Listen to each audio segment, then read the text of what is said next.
Sorry বন্ধুরা, নেটওয়ার্কের সমস্যার জন্য ভিডিওটা ডিসকন্টিনিউ হয়ে গেছিলো। তো সরি। ঠিক আছে, তো কি বললাম যে আমাদের দুটো মেথড হয়, একটা ট্র্যাডিশনাল মেথড, একটা হচ্ছে আমাদের এক্সাম পার্সপেক্টিভ মেথড যদি বলি আমরা, বা শর্ট অ্যাপ্রোচিং মেথড যদি বলি। তা প্রথম ট্র্যাডিশনাল মেথডটা কী বলবো, এক্স ধরে আমরা তাহলে কী করব, আমি ধরে নিলাম যে এক্স মিনিট পর কিন্তু বন্ধ করা হয়েছিল। ঠিক আছে, তার মানে এক্স মিনিট পর যদি বন্ধ করে, তার মানে তিনটা এক্স মিনিট ধরেই চলেছিল। এটা বোঝা যায়, এটা নিশ্চয়ই বুঝতে অসুবিধা হচ্ছে না। ঠিক আছে, তাহলে আমি যদি ধরে নিই যে এক্স মিনিট পর বন্ধ করেছিল, অর্থাৎ যে আমাদের আম, কি বলেছে দেখ, কি কিউ অ্যান্ড আর পাইপটা বলেছে, তাই না? তাহলে কিউ অ্যান্ড আর পাইপটা আমি ধরে নিলাম যে এক্স মিনিট পর বন্ধ করা হয়েছে। ঠিক আছে, তাহলে আমি যদি ধরে নিই লেট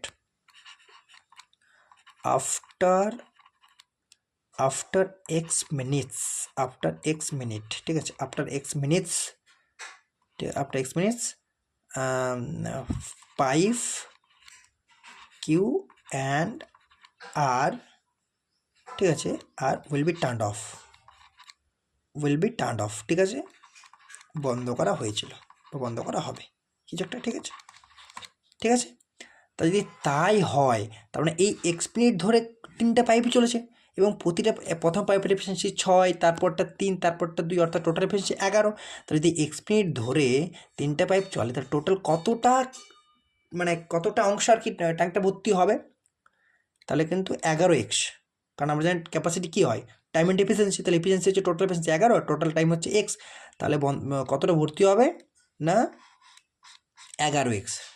ঠিক আছে, তাহলে আমরা এখান থেকে যদি করি যে 11x, ঠিক আছে, কী বলছে, তাহলে এক্স মিনিটে কত চলবে 11x। ঠিক আছে, হয়ে গেল।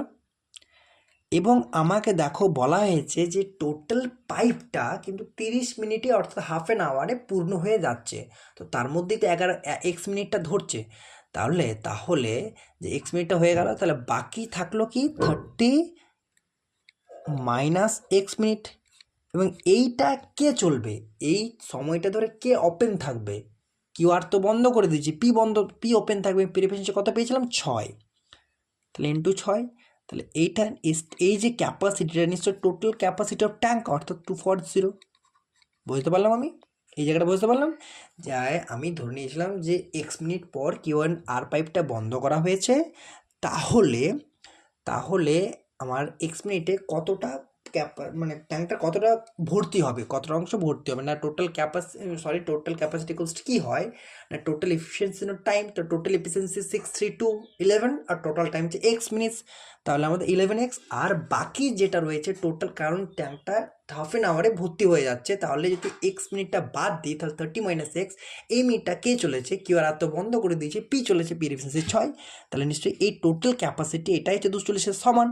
তো যদি ক্যালকুলেশন করি 11x plus 180 minus 6x equals to 240, তাহলে এটা হচ্ছে 5x equals to 60, x equals to 12 minutes. তার মানে এক্স মিনিটে বন্ধ করেছে, তার মানে Q and R pipe will be closed after 12 minutes. ঠিক আছে, আফটার 12 মিনিটস। এটা তো হলো ট্র্যাডিশনাল মেথড। তাহলে এরপর তোমরা বলবে যে শর্ট অ্যাপ্রোচিং মেথড কোনটা, যেটা আমরা পরীক্ষা পার্সপেক্টিভে। কারণ আমি এটা বলি যে আমাদের এক্সপেরিমেন্টের জায়গা বা সময় কিন্তু এই সময়টা, পরীক্ষার হলটা বা পরীক্ষার টাইমটা কিন্তু এক্সিকিউশনের সময়, এক্সিকিউট করবো আমরা। ঠিক আছে, তাহলে সেখানে আর ট্র্যাডিশনাল মেথড এই কারণে দরকার, কারণ নিজেদের কনফিডেন্ট ফিল হয় যে আমি জানি আমাকে যেভাবেই করতে দেওয়া হোক আমি করতে পারবো। ঠিক আছে, আমি বা অন্য কাউকে বোঝাতে পারবো, এইটা হচ্ছে সব থেকে বড়ো ব্যাপার, কনফিডেন্স সব থেকে বড়ো ব্যাপার। ঠিক আছে, তার জন্য ট্র্যাডিশনাল মেথডটাও দরকার। আর যেটা শর্ট অ্যাপ্রোচিং মেথড, সেটা আমি বলি। দেখো আমাকে একটা লাইন বলা হয়েছে যে ট্যাঙ্কটা কতক্ষণে পূর্ণ হয়, আর ট্যাঙ্কটা হাফ অ্যান আওয়ারে পূর্ণ হয়ে যায়, অর্থাৎ 30 মিনিট সময় লাগে ট্যাঙ্কটা। এটা আমরা সকলেই জানি। তাহলে 30 মিনিট যদি সময় লাগে, ট্যাঙ্কটা যদি 30 মিনিট সময় লাগে, তাহলে আমরা কি ধরে নেবো, যে আমরা ধরে নেবো যে ওই কিউ অ্যান্ড আর পাইপটা বন্ধই করা হয়নি, ধরে নিচ্ছি। তাহলে যদি টোটাল 30 মিনিট সময় লাগে, টোটাল এফিসিয়েন্সি কত, 6, 3, 9, আর 2, 11। তাহলে 11 এফিসিয়েন্সি দ্বারা যদি 30 মিনিটই দুটো চলে, তাহলে কত অংশ জল ভরবে বা ক্যাপাসিটি কত হওয়া উচিত। ঠিক আছে, তাহলে 30 × 11 হওয়ার উচিত। অর্থাৎ যদি 30 × 11 হওয়া উচিত ছিল, তাহলে 30 × 11 কী হয়? 30 × 11 যদি আমি এটা কাট করে দিই, দেখো তোমরা, ঠিক আছে, যদি 30 × 11 হওয়া উচিত ছিল, ঠিক আছে, যদি 30 × 11 উচিত ছিল, তাহলে কী হবে? সরি, এই জায়গাটা নয়, এই জায়গাটা থাক, হ্যাঁ, তার ক্যাপাসিটিকে বুঝতে পারবো। যদি তাহলে 30 × 11 উচিত ছিল, আমি এই জায়গাটা একটু জায়গাটা বের করে নিই, ঠিক আছে। তাহলে কি বলছে, যদি 30 × 11 উচিত ছিল, তাহলে টোটাল ক্যাপাসিটি কত হওয়া উচিত ছিল, ঠিক আছে। তাহলে এটা কিন্তু 30 × 11, বুঝতে পারছি আমি, তাহলে 330। কিন্তু অ্যাকচুয়ালি দেখি আমার 330 ক্যাপাসিটি, আমার টোটাল ক্যাপাসিটি কত? 240। তো 330 ক্যাপাসিটি হওয়া উচিত ছিল যদি ওগুলো বন্ধ না করি, ঠিক আছে। তাহলে তার মানে ক্যাপাসিটি কত বাড়া উচিত, মানে কত বাড়বে বা কত বাড়া উচিত ছিল? 90 ক্যাপাসিটি। এবং 90 যে ক্যাপাসিটি, এইটা এনহ্যান্স হচ্ছে কেন? এই ক্যাপাসিটিটা এনহ্যান্স কেন হচ্ছে? এই ক্যাপাসিটিটা বাড়ছে কেন? ঠিক আছে, এই ক্যাপাসিটিটা বাড়ছে তার কারণ না, Q&R পাইপটা বন্ধ করিনি, অথচ ওটা বন্ধ আমি না করে আগাচ্ছি। তার মানে ওদের এফিসিয়েন্সি কত? 3/5 এফিসিয়েন্সি, দেখো, ঠিক আছে। তাহলে 5 এফিসিয়েন্সি দ্বারা যদি আমি 90 ক্যাপাসিটির ভরতে চাই, কতক্ষণ চলবে? না, capacity by time, sorry, efficiency equals to time, অর্থাৎ 18 মিনিটস। তাহলে ওরা 18 মিনিটস চলেছে, কারণ 90 ক্যাপাসিটিটা 5 এফিসিয়েন্সি দ্বারা চালালে 18 মিনিটসই চলে। তার মানে ওরা কিন্তু 18 মিনিটস চলেছে। তার মানে ক মিনিট পর বন্ধ করা হয়েছে? 12 মিনিট পর বন্ধ করা হয়েছে। যদি 18 মিনিট চলে, তাহলে 12 মিনিট পর বন্ধ করা হয়েছে, 12 মিনিট পর বন্ধ করা হয়েছে, 12 মিনিটস পর, ঠিক আছে, বুঝতে পারলাম। তাহলে প্রথমে ট্র্যাডিশনাল মেথড করলাম, তারপর যে শর্ট অ্যাপ্রোচিং মেথড, সেটা কী করবো না, আমরা ধরে নেবো যে বন্ধই করিনি, বন্ধ না করলে কতটা ক্যাপাসিটি হওয়া উচিত ছিল সেটা পেয়ে যাব, এবং যে বাড়তি ক্যাপাসিটিটা কেন হচ্ছে সেটাও পেয়ে যাব, সেখান থেকে আমরা মানটা পেয়ে যাব, ঠিক আছে। Next question, find the gain percentage given that Priya sold her scooter for এত gaining 1/6 of the selling price। এই কোশ্চেনটা খুবই ছোট, দেখেও ছোট মনে হচ্ছে এবং করতেও সহজ, কিন্তু তোমরা বলবে তাহলে এই কোশ্চেনটা আনার কি উদ্দেশ্য? না, একটাই কারণ, না অনেকেই কী করবে, এই যে সেলিং প্রাইসটা দেওয়া হয়েছে না, সেলিং প্রাইসটাকে ধরে কোশ্চেনটা করার চেষ্টা করবে। সেলিং প্রাইসটা ধরবে, তার 1/6 বের করবে, তাহলে তার 1 টাকা বার হবে, তারপর সেই টাকাটাকে আবার এখান থেকে 100 দ্বারা গুণ করে পরে পার্সেন্টেজ বের করবে, কারণ যেহেতু পার্সেন্টেজ বলেছে, তাহলে কিন্তু আমাকে 2-3টা স্টেপ বাড়তি করতে হবে। কিন্তু আমি চাইছি যে আমরা এক্সিকিউট করব, সেই জন্য কী করবো, শর্ট অ্যাপ্রোচিং মেথডটা মানে ক্লিক যাতে করে সেই মোমেন্টে, অ্যাট দ্যাট মোমেন্টে ক্লিক করে, সেই জন্য আমি এই কোশ্চেনটা নিয়েছি। দেখো, আমরা কি করবো না, এই এই এই যে সেলিং প্রাইসটা ইলিমিনেট করে দেবো, আমরা ধরবই না, আমরা উপেক্ষা করে দেবো, আমরা নেগলেক্ট করে দেবো, ঠিক আছে, আমরা এটাকে ধরবই না, কনসিডারই করবো না। আমরা কিভাবে করব না, আমরা এই টার্মটাকে দেখব, এই যে পয়েন্টটা, এই যে স্টেটমেন্টটা 1/6 অফ দ্য সেলিং প্রাইস, তার মানে 1/6 অফ দ্য সেলিং প্রাইসে লাভ হয়েছে, অর্থাৎ 1/6 অফ দ্য সেলিং প্রাইস, এই খুব ইম্পর্ট্যান্ট স্টেটমেন্ট, খুব ইম্পর্ট্যান্ট স্টেটমেন্ট, ঠিক আছে। অর্থাৎ সেলিং প্রাইসের এক, অর্থাৎ তার মানে নিচেটা সবসময় থেকে টোটাল হয়, অর্থাৎ সেলিং প্রাইস হবে। তার মানে যদি 6টা যদি সেলিং প্রাইস হয়, আমি বুঝতে পারছি, 6টা যদি সেলিং প্রাইস হয়, তার মানে ওই যে একটা, এটা কি ইন্ডিকেট করছে? প্রফিট ইন্ডিকেট করছে, বুঝতে পারলাম। তাহলে যদি এক প্রফিট হয়, আর আমাদের সব সময়তেই প্রফিট অ্যান্ড লস কস্ট প্রাইসে কনসিডার করা হয়, নাকি সেলিং প্রাইসে, ঠিক আছে। তার মানে তার এখান থেকে আমরা কি পাচ্ছি, সেলিং প্রাইস 6, প্রফিট 1, তার মানে নিশ্চয়ই কস্ট প্রাইস ছিল 5, এটা ছিল কস্ট প্রাইস। আর সব সময়তেই আমাদের প্রফিট হোক বা লস হোক, সবসময় কনসিডার কোন অ্যামাউন্টটার ওপর করাবে বা কোন ভ্যালুটার ওপর করাবে, কস্ট প্রাইসের ওপর। তাহলে যদি 1 লাভ হয় 5-এ, তাহলে 100 দিয়ে গুণ করলাম, পার্সেন্টেজ পেয়ে, অর্থাৎ 20% প্রফিট নিয়ে এই সাইনটা দিলাম, ঠিক আছে, বুঝতে পারলাম আমি। এটা হচ্ছে শর্ট অ্যাপ্রোচিং মেথড। এই তাহলে আমরা এই সেলিং প্রাইসটার কোনো কাজ নেই, ঠিক আছে। Next question, if a right circular cone of height 24 cm has volume of এত, বলা হয়েছে cm cube 1 2 3 2 cm cube, then the total surface area of cone. The total surface এরিয়ার জন্য কী চাই আমার? কারণ আমরা জানি টোটাল সার্ফেস এরিয়া অফ কোন আমরা কি জানি, টোটাল সারফেস এরিয়া অফ কোন, টোটাল সারফেস এরিয়া অফ কোন কি হয় না, পাই আর ইন্টু এল প্লাস আর, বুঝতে পারলাম? তাহলে তার মানে আমার এল দরকার, আবার এল ইকুয়ালস টু আমরা কি জানি না, L equals to root over H square plus R square, যেখানে H equals to height, R equals to radius.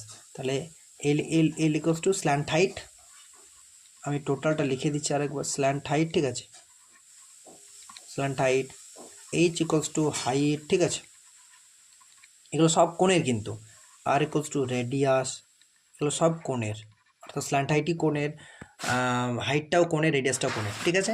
তাহলে আমি এগুলো চাই আমার, অর্থাৎ এইচ, আমার এল চাই, এর জন্য এইচ চাই, এইচ তো বলা হয়ে গেছে অলরেডি, ঠিক আছে, তার জন্য আবার আর চাই। তাহলে আরটা কী করে পাবো না, এখান থেকে একটা স্টেটমেন্ট দেওয়া হয়েছে, ইফ এ রাইট সার্কুলার কোন হ্যাজ হাইট এত দেওয়া হয়েছে আর 1232 আয়তন দেওয়া হয়েছে, আর এবং ভলিউম কত আমরা জানি, ভলিউম হয় 1/3 পাই আর স্কোয়ার এইচ। তাহলে এখান থেকে আমরা কী পেয়ে যাবো, এইচ তো দেওয়া আছে, আরটা এখান থেকে পেয়ে যাব।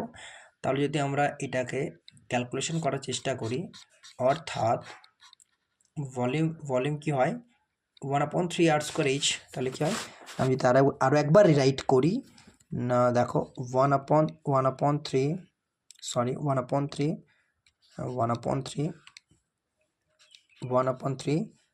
আর স্কোয়ার এইচ, পায়ের স্কোয়ার এইচ হয়, এইচ ইকুয়ালস টু 1 to 3 2 দেওয়া হয়েছে। এরপর যদি করি আর স্কোয়ারের মানটা চাই, তাহলে সব ওইদিকে গুণ হবে, তাহলে 1 2 3 2 ডিভাইডেড বাই এইচ, ঠিক আছে, পাই, ঠিক আছে, আর এই তিনটে এদের গুণ হবে। এবার যদি ভ্যালু পুট করি, আর স্কোয়ার ইকুয়ালস টু 1 2 3 2, ঠিক আছে, এখানে এর ইন্টু 3, এইচের মানটা তো 24, পায়ে জানে 22-এর 7টা উপরে উঠে যাবে, ঠিক আছে, ঠিক আছে। এরপর দেখবে ক্যালকুলেশন করা আর এর মানটা 7 পেয়ে যাবো, ঠিক আছে, 7 সেন্টিমিটার পেয়ে যাবো। এরপর যেহেতু আমরা এল এর মানটা চাই, তাহলে এল সমান কী হবে, এল সমান root over H square plus R square, অর্থাৎ 24 স্কোয়ার প্লাস 7 স্কোয়ার, অর্থাৎ এখানে পেয়ে যাবো 625, তার মানে এল ইকুয়ালস টু পেয়ে যাবো 25 সেন্টিমিটার, ঠিক আছে।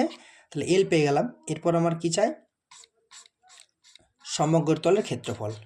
তাহলে সমগ্র তলের ক্ষেত্রফল কী জানি আমরা, না সমগ্র তলের ক্ষেত্রফল জানি আমরা কি হয়, সমগ্র তলের ক্ষেত্রফল না টোটাল সারফেস এরিয়া কী হয় না, টি টোটাল সারফেস এরিয়া অফ কোন যদি বলি আমরা, ঠিক আছে, পাই আর ইন্টু এল প্লাস আর, তাহলে পাই 22-এর 7, ঠিক আছে, আর এর মানটা দেওয়া হচ্ছে 7, এল এর মানটা দেওয়া হচ্ছে 25, আর এর মানটা দেওয়া হচ্ছে 7। তাহলে এখান থেকে পাচ্ছি 7 7 ক্যান্সেল আউট হয়ে যাবে, 22 ইন্টু 32, ঠিক আছে, কত হয়ে যাবে 704 সেমি স্কোয়ার, ঠিক আছে। নেক্সট কোশ্চেন দেখো, এই কোশ্চেনটা ট্রিগোনোমেট্রি কোশ্চেন, খুব ইম্পর্ট্যান্ট কোশ্চেন সত্যি কথা বলতে, এবং ট্রিকি কোশ্চেন। কারণ কি না, এগুলো তোমরা দেখো প্রথমে কি করবে, যে ট্যান দেওয়া আছে, স্কট দেওয়া আছে, সেক দেওয়া আছে, কশেক দেওয়া আছে, আমরা প্রত্যেকে এইটুকু জানি যে প্রত্যেককে অর্থাৎ বেস ফর্মে, অর্থাৎ এবং বেস ফর্ম হয় সাইনের কস, আমরা জানি, ঠিক আছে, যে অ্যাঙ্গেলের বেস ফর্ম হয় সেটা সাইন কস হয়, সাইন থিটা কস থিটা বা সাইনে কসে যাই বলি না কেন, তো বেস ফর্মে নিয়ে আসার চেষ্টা করব। তো এখান থেকে যদি ডিরেক্টলি বেস ফর্মে নিয়ে আসার চেষ্টা করি, তাহলে কিন্তু অনেকটা কমপ্লিকেট হয়ে যাবে। তাহলে সেই কমপ্লিকেশনটাকে অ্যাভয়েড করার জন্য আমরা কি করতে পারি, আমরা এটাকে একবার যদি রিরাইট করি, আমি দেখো এটাকে এইভাবে রিরাইট করে আমি লিখতে পারি, তো 1 প্লাস ট্যান স্কোয়ার এ প্লাস 1 প্লাস কট স্কোয়ার এ লিখতে পারি। দেখো আমি কিন্তু কিছু বাড়তি লিখিনি, আমি দেখো তোমরা, সরি এটা 2a, সরি 2a ছিল, 2a, এই নয় এটা 2a, ঠিক আছে, এগুলো এ নয় এটা 2a, ঠিক আছে। তাহলে এটা হবে sec 2a into cosec 2a, ঠিক আছে। দেখো যেটা বলছিলাম যে আমি কিন্তু বাড়তি লিখিনি, এখানে ছিল 2 প্লাস ট্যান স্কোয়ারে প্লাস কট স্কোয়ারে, আমি লিখলাম কি 1 প্লাস ট্যান স্কোয়ারে প্লাস 1 প্লাস কট স্কোয়ারে,